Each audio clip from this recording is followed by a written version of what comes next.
أنا الدكتورة فاطمة، عندي 38 سنة ومتجوزة. جوزي اللي عنده 42 سنة مدير عام مجموعة شركات كبيرة، ودايما بيرجع من الشغل متأخر قوي، تقريبا الساعة 1 بالليل. بناتي الاتنين بيدرسوا برا مصر وعايشين مع خالتهم، ما بينزلوش مصر غير في الإجازات. من حوالي سنة اشترينا فيلا جديدة في مدينة معروفة في الجيزة. بقيت طول اليوم قاعدة لوحدي بحكم إن جوزي شغله بياخده، فمحدش عايش معايا في الفيلا غير أنا وهو. مع الوقت حسيت إننا محتاجين بواب يهتم بأعمال النظافة والزرع حوالين الفيلا ويجيب لنا أي طلبات. كلمت جوزي في الموضوع ده، وفي الأول كان رافض تماما. قال لي مش عايزين حد غريب يدخل بيتنا. قلت له ليه بس؟ بص على كل الفيلل اللي حوالينا، مفيش فيلا تقريبا من غير بواب.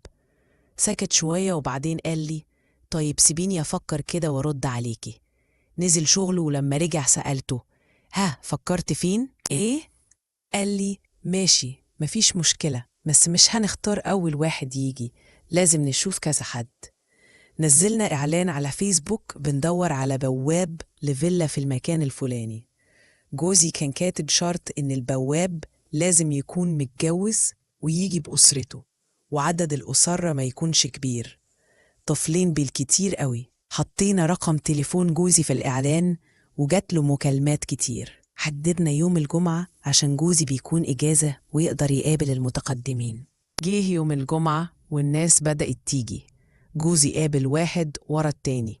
بعد ما خلص قال لي بصي مفيش غير واحد بس اللي حسيت إنه كويس والباقيين ما ينفعوش.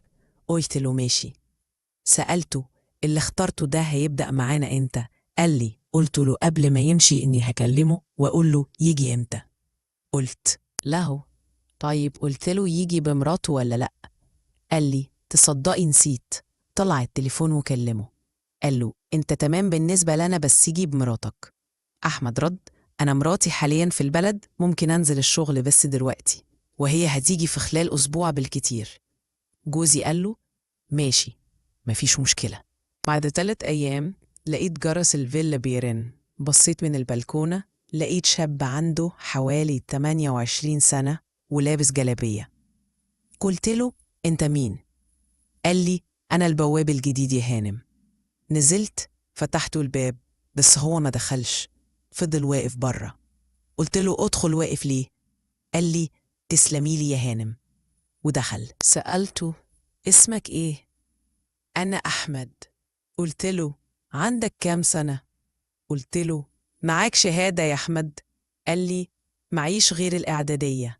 قلت له اشتغلت بواب قبل كده؟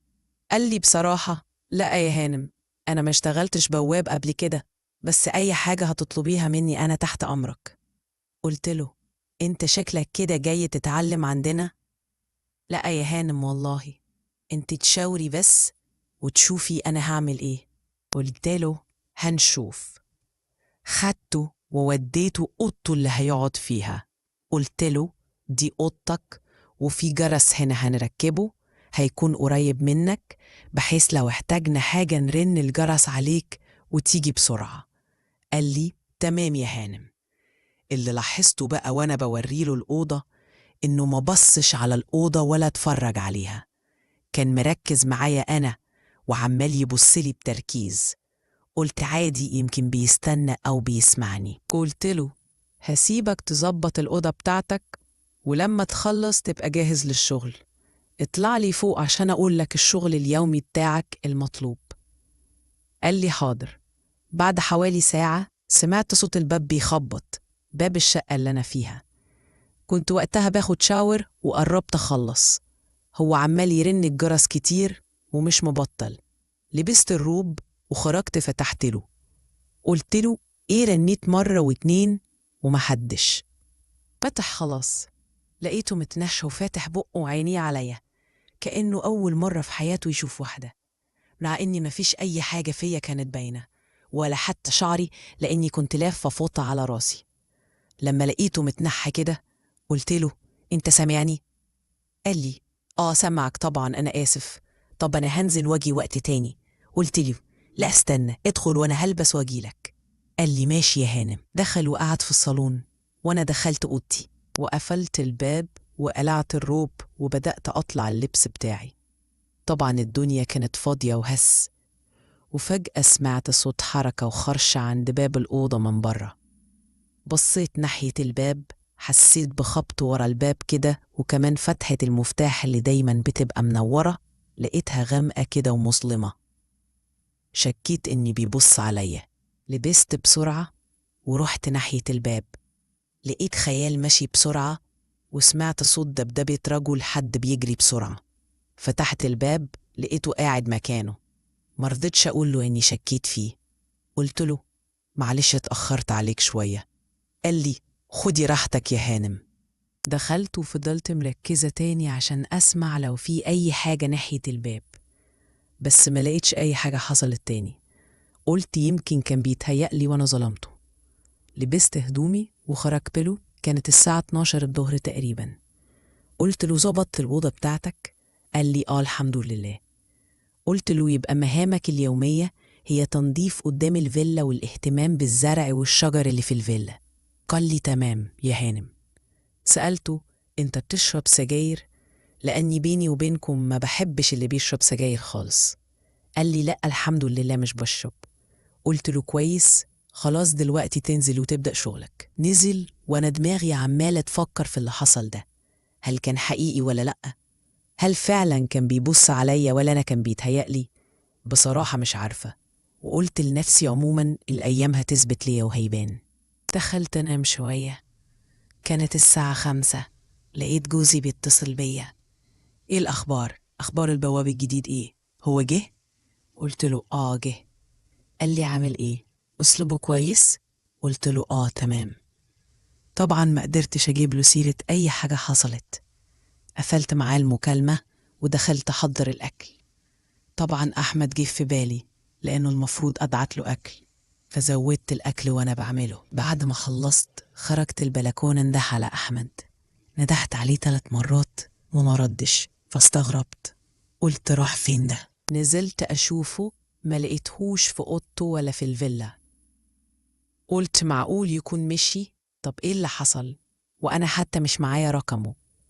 اتصلت بجوزي أقول له إنه مشي. ببص كده لقيت باب الفيلا سايبه مفتوح. قلت يمكن بيجيب حاجة، وفعلا بعدها ب5 دقايق سمعت صوت باب الفيلا بيتقفل.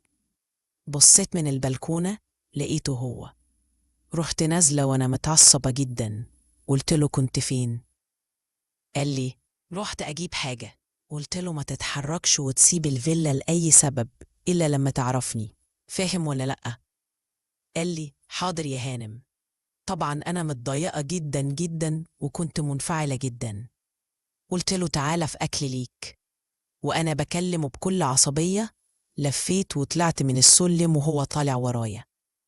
جيت وأنا طالعة من كتر عصبيتي ونفسيتي ما خدتش بالي من درجة السلم فوقعت، بس لحقت نفسي وسندت على إيده وهو كان ورايا. فجأة لقيته مسكني من إيدي وبيقوني وبيقول لي سلامتك يا هانم، على مهلك. قلت له خلاص أنا كويسة. وهو ماسك إيدي قال لي لأ، هطلعك وعلى أقل من مهلك. كان جنبي وفضل ماسك إيدي لحد ما طلعت حوالي 10 سلمات. قلت له خلاص يا أحمد يعني شكرا أنا كويسة. حسيته مش عايز يسيب إيدي. رحت شديتها كده وسحبتها وقلت له تعال خد الأكل. دخل ورايا المطبخ وشرب العصير وعطيته الأكل. قال لي تسلم إيدك يا هانم، ده كتير والله. قلت له لأ مش كتير ولا حاجة، كل ولو احتجت حاجة قول لي. راح واخد صينية الأكل ونزل.